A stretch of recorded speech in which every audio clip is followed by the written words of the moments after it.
Traditions, are they right or are they wrong?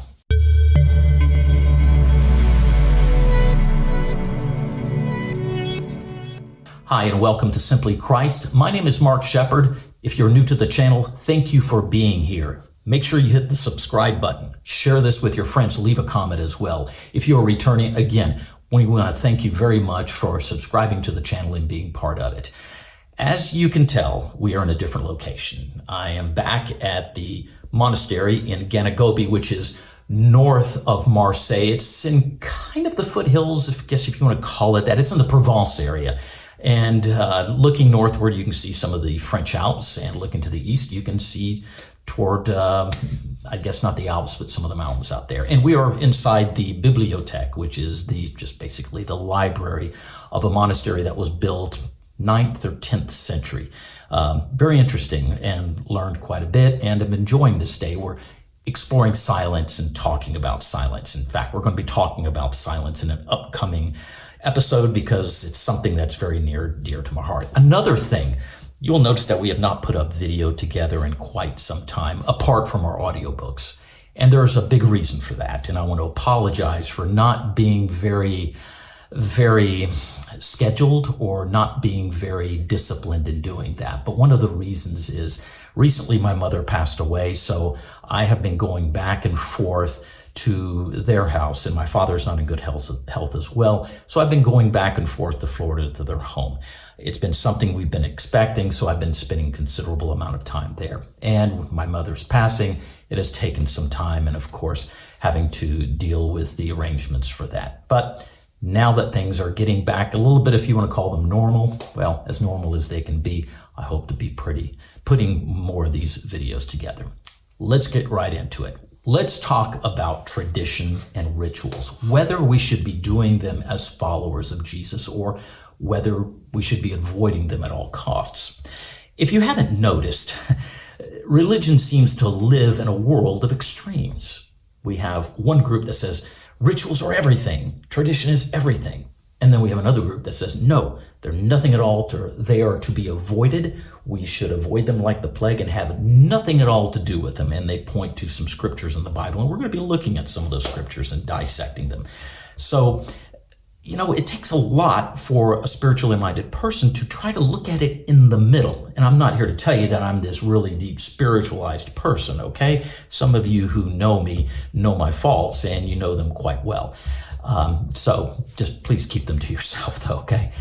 But understanding that we are all on a journey, and that's kind of a cliche, and it's a very overused cliche, of course, but we are all walking on a journey and a voyage of discovering and walking with God, exploring more of God and letting Him shape us into becoming the individual He wants us to become, developing the spiritual fruit, or just walking with Him and wherever He goes, and this freedom that we have.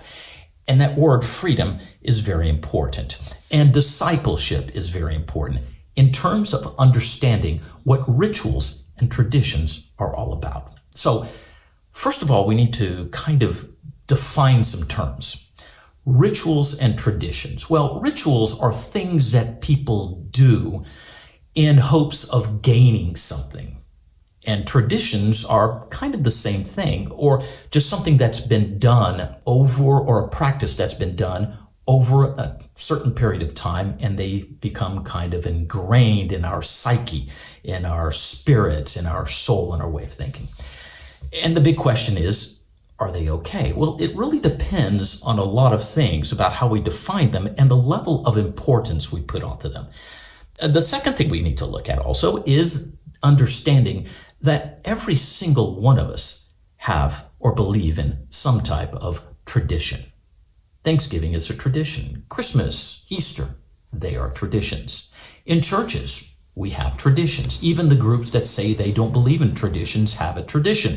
The group in the church in which I was involved with growing up most of my life had a tradition. They didn't think they did, but they did. And that was always 2 songs of prayer, another song, followed by the Lord's Supper, scripture reading, maybe a song. And always the tradition was that you always held or had an invitation.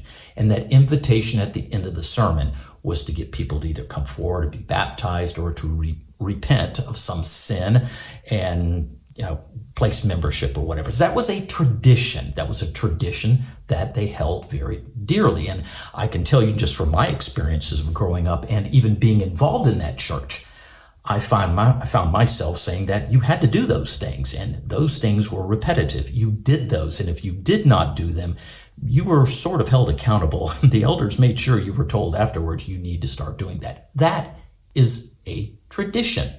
So we all hold a tradition, even churches who say they have no traditions at all and change things up throughout their Sundays just to keep them having traditions, are doing a tradition in themselves.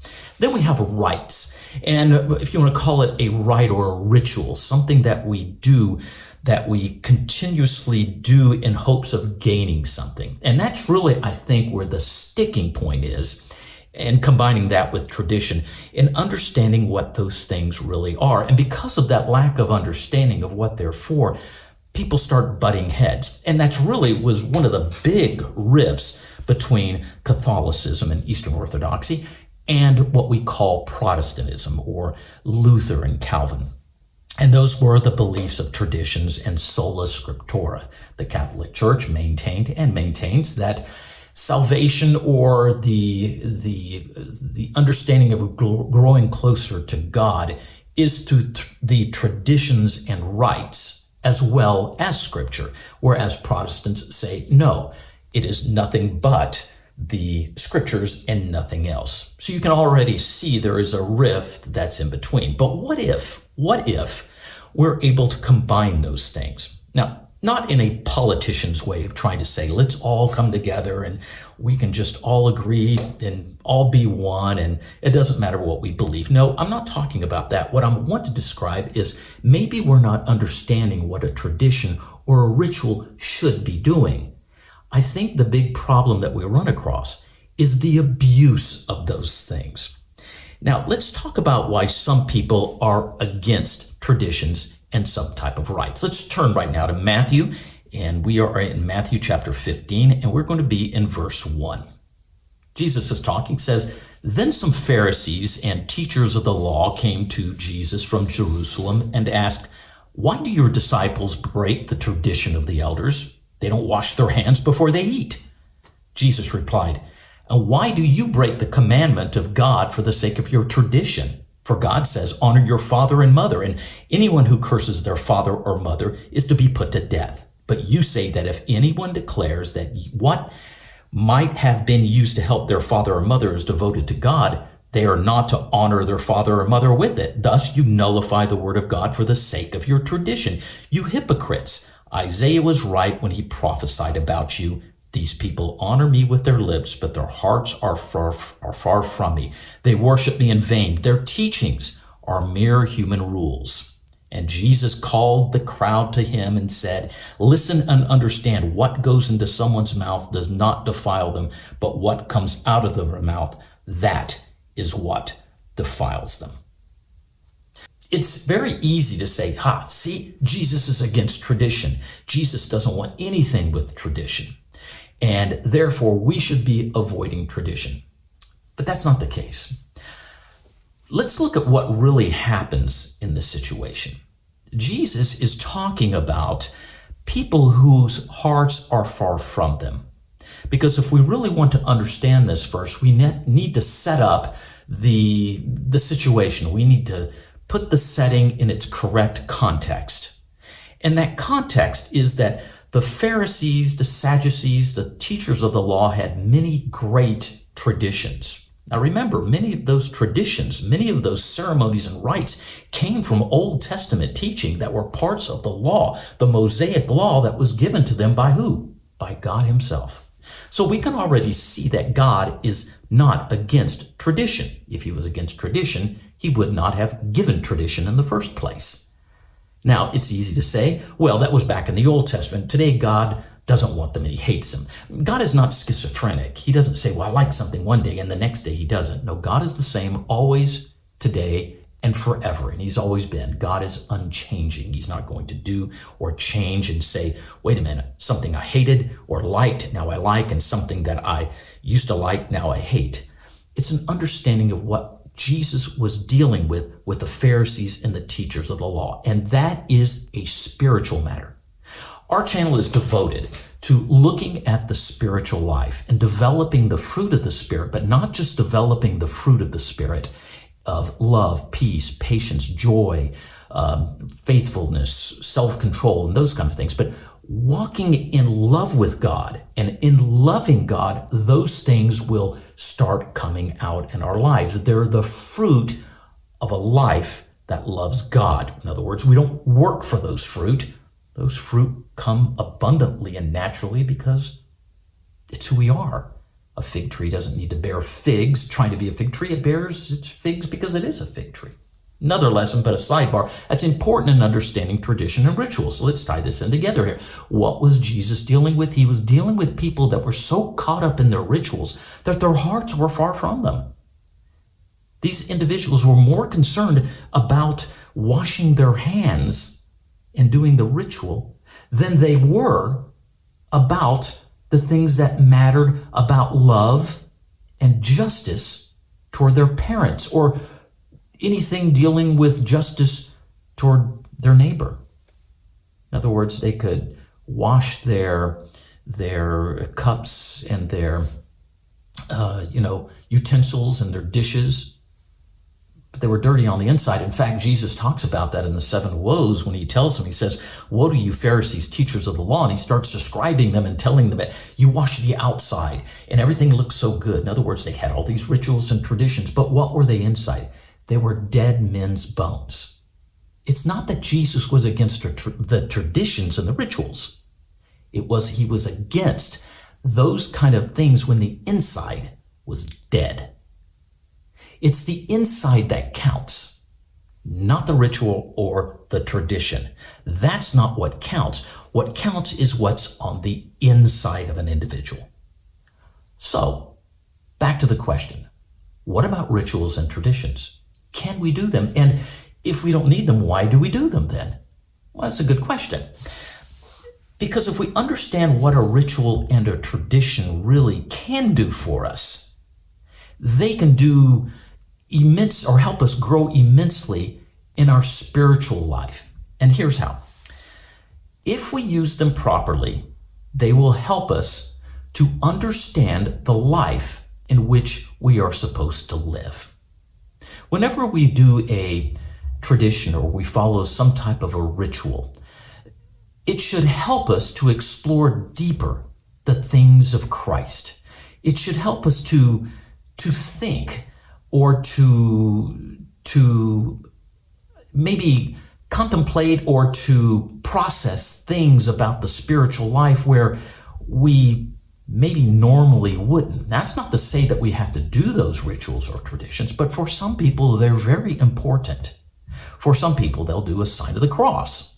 Some people will go to a service and do something in a certain way, or they'll do Lent. And that will help them grow spiritually. And that ritual or that rite, that tradition, helps them to understand more of the spiritual life. What happens with a tradition is traditions are geared toward helping us. Now, it's an aid, but here's where the problem lies. The problem is when we bank on those traditions, and the tradition becomes the end in itself. Instead of being an aid, it now becomes something that hinders us in our spiritual growth. It becomes an obstacle. So when is it wrong? A tradition or a rite is wrong, number one, when it becomes the end in itself instead of becoming an avenue toward an end. So what do I mean by that? Exactly what the Pharisees and the Sadducees did. How many people do we know that do a ritual and are very strong in their faith, and they follow the rituals, they follow the practices, they're always in their church on certain days, doing Holy Weeks, doing Lent, following some kind of practice, some kind of religious practice, and they're very strong about that ritual. They show up for church every day, they They are involved in mass, church services, whatever they're involved with, and they're very dedicated to their denomination or their group, but their lives and their hearts are far from God. And so they go, but how can my heart be far from God? Because I'm doing these things, so therefore my heart must be good. Can you see where the problem lies now? It's exactly what the Pharisees and the Sadducees were doing. They thought that by doing these acts, their hearts were close to God, but it wasn't. Instead of using the ritual or the tradition to help them see and to help them as an aid to understand that the washing, the cleansing of the exterior should reflect and show us that it's important to clean the interior. Let me give you an example of baptism. I know some people that talk about baptism all the time. In fact, some churches, every single sermon, their entire sermon is nothing but about baptism. So what happens is it becomes so much of a ritual that their idea is that if they're baptized, they can go do anything they want to afterwards. And they say, that's all right, I'm saved. I'm okay because I'm following and I did this rite of baptism. That's no difference from what the Pharisees were doing. They were washing the outside, but on the inside, the mind, the heart, the spirit, everything about them was filthy. There was nothing. They were dead on the inside. They produced nothing. They produced no fruit. But in their minds, they thought they did.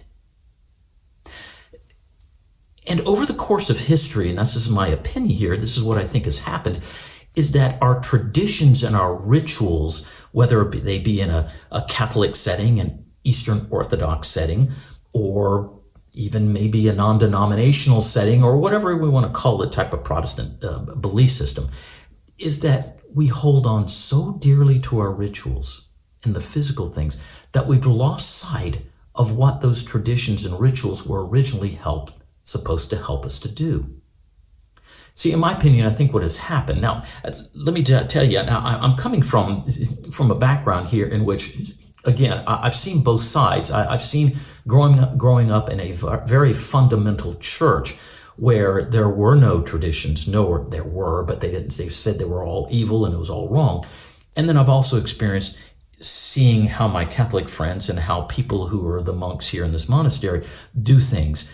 And sitting there watching and reading and listening and watching the things that they do, I have to admit that they do things in which I look at and I go, that makes a lot of sense. And that ritual in itself helps me to understand something. Now, do I need that? Do I have to have that?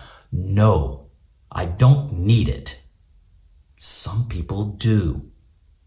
And what's been explained to me by some of my Catholic friends who are leaders, high-ranking leaders, if you want to call it that, if there is such a term in Catholicism, I don't know, but high levels of authority, let's call it that, in the church, is that they have those traditions and they have those rituals to help people keep their minds focused on what's important.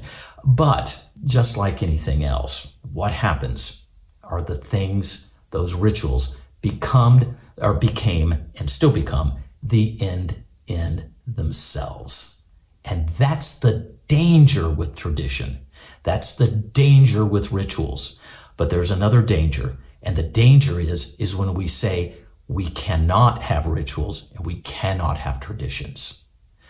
Because when we do that, we are now setting up laws in which we have no right to set that up. Some people have a ritual every morning, getting up at 4 o'clock in the morning and praying.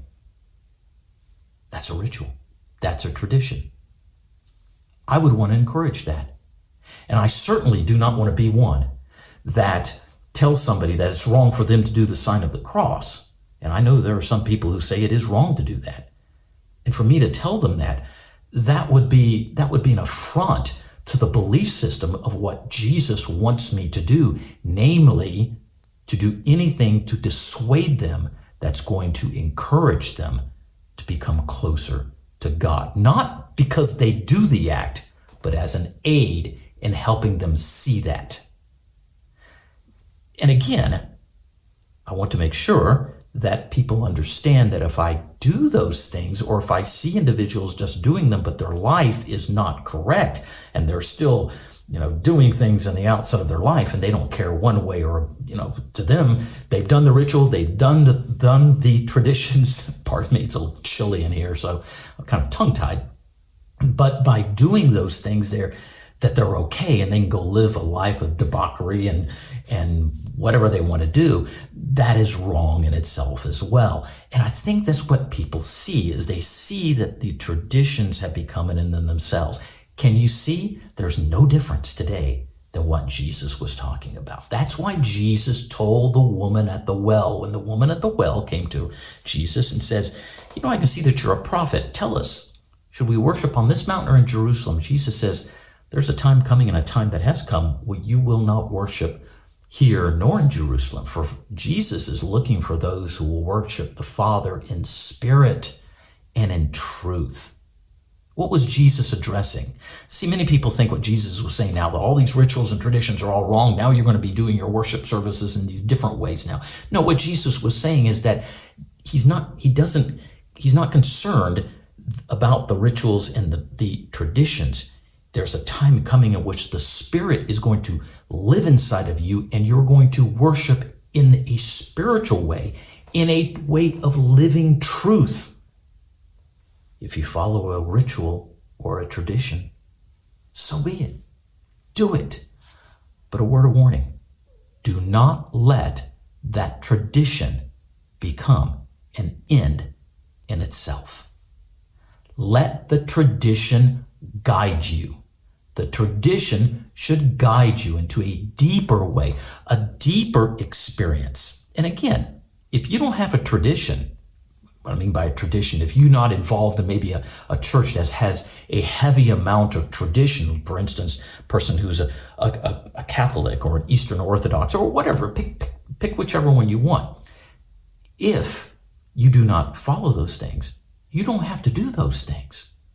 But if you want to do those things because they bring you some type of a peace, or there's something about it that it's just something that brings something out of you that's hard to describe, do it.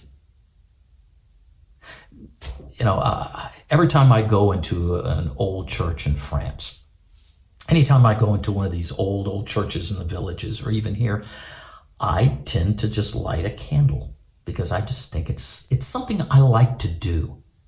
And I like to go to the front, and I like to just pray there. And I like to sit there quietly and listen. And I like also, especially here in the monastery, they have what they call l'heure de monastique, which is the monastery hours. It's their offices they have several offices during the day, and you can follow along.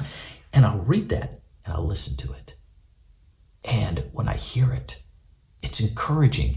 And I can see when I see them doing certain things, and I go, that's deep. If I use it in the right way. Don't let your ritual, don't let your tradition become the end in itself. That's the key. See, I think that's the middle road, is when understanding that it's not just about all traditions.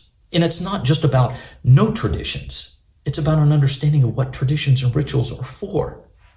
Now, a tradition, we talked about salvations. What is salvation? Because people will talk about, what does it mean to be saved? Do those things save us?